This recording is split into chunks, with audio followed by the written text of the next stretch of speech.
Hi everyone, David Maley here, and today I'm going to quickly show you some of the most used functions or formulas in Excel. And they are nested ifs and multi-conditional ifs. So right here I have a data set for the bike share data set, which is from the University of California, Irving. And this has count, as in rentals, total rentals. It's got temperature.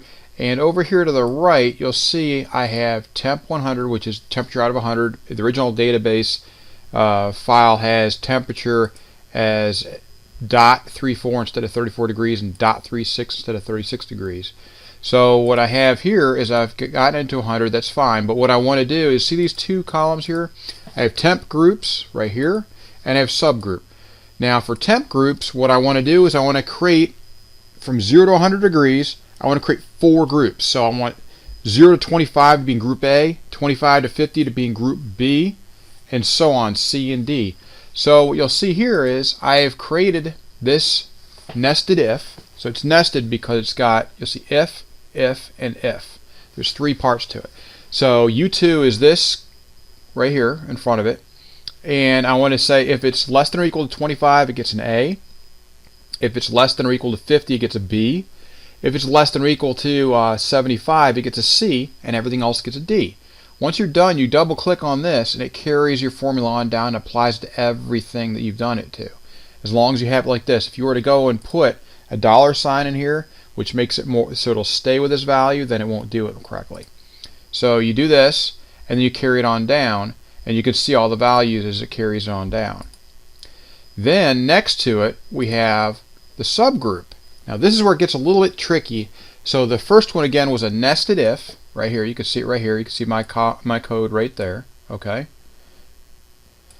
And the next one is this big long guy. So what I decided to do was, okay, we have A, B, C, and D. Well, I wanted to take groups A and B and split them into 2 separate groups each, because maybe I want to go and look deeper into this data, and I want to split it up to separate groups so I can easily do that. And I'll show you why I want to do that in a minute here. But so you look at this now. You would think you would put if A equals B and B equals C or something like that. Well, in Excel, what you're going to do is if, and then you put an and right after it, and then you put your 2 conditionals in here for multi-conditional with a comma in between.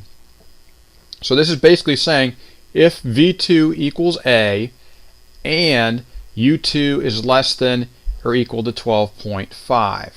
Okay, so what I'm saying is it has to be of group A from here, okay, and then it has to be less than or equal to 12.5, then it becomes an A1.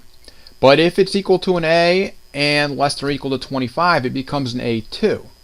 And then I went a little bit further, and I wanted to break out B into 2 groups. So we have if, same thing, it's B and it's less than or equal to 37.5, it gets B1, and if it's the same thing and less than or equal to 50, it gets B2. Other than that, we put an error.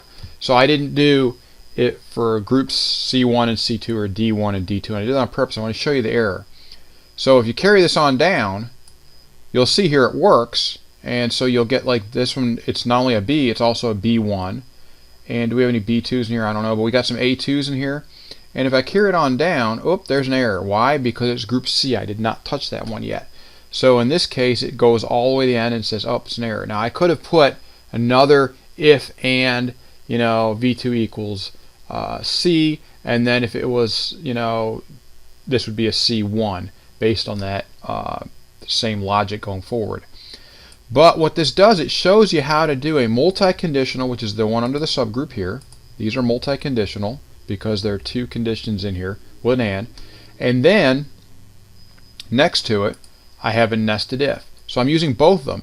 Now I want to show you how important they can be quickly in data analysis. So right here next to this, I've created a pivot table based off of this whole data set here. And what I did, if you click here, and we want to look at the tables in here. Let's click here, and let's pick the, no, wrong one. We want to pick the other one, sorry. Show the field list, here it is. So you can see right here that I've picked day to day, which is the date, okay, and I have it by years, quarters, and date, and then I have sum of the count over here, and then I have temp groups over here. And the temp groups is this column right here. So by putting temp groups in, I was able to do this. So see, once it's set up like this and it's got the groups at the top, I can get rid of this blank if I want. All I got to do is let's filter and hide that. Okay, because we don't need the blanks in there. But see, you can see right here you've got 2011, 2012, and we've got it broken out by the temp groups. So we can actually look at this a little bit in depth, and I could have actually had more groups. I could have had it every 5 degrees if I wanted to. I could have had it every 10 degrees. That might have been more interesting. I don't know. But you can look at this, and it's broken out by quarter and by temp group. And you can sit here and look at this and say, okay, here's C. And, obviously C, the group of C is what? Group of C would be from 50 degrees to 75 degrees is my hot spot. See what I just identified there? Group D is 75 to 100, and Group D is actually, in most cases, lower than even Group B. Now it's higher in quarter 3, but Group D is gone here. Why? Because we don't have that many temperatures in the 75 plus range in the wintertime.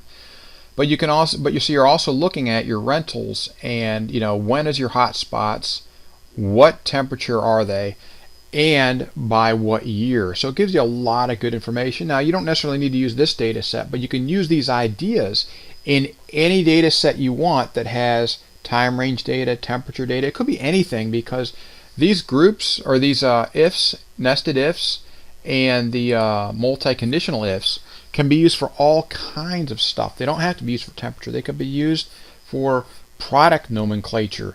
You could bring in the names of items, item descriptions.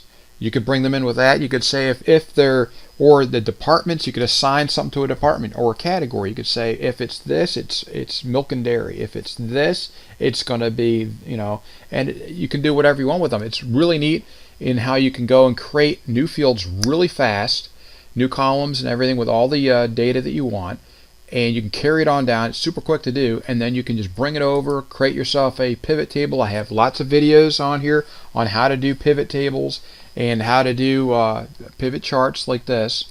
And then you can just go and click on this, create this, and hit insert, create yourself a pivot chart based on it. And this is a slicer. I have videos on that too, on how to do that. And then you can sit there and actually go through and say, what is Group A only? And you can look at it and say, oh, look at that one. Look at this. Group A really grew in 2012. That's your lower temperatures. Group A, right, under 25 or 25 and under. In quarter 1 in 2012, that really blew up. So you can find things here, insights that you may not normally see in looking at your data normally. By doing this, by adding groups, and by doing it with, or adding columns, and adding extra fields and columns like this with the nested ifs and the multi-conditional ifs, you can really delve into your data a little bit better and start to see hidden insights and meanings.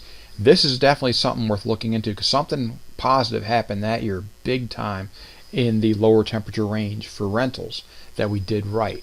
What was it? Did they do marketing?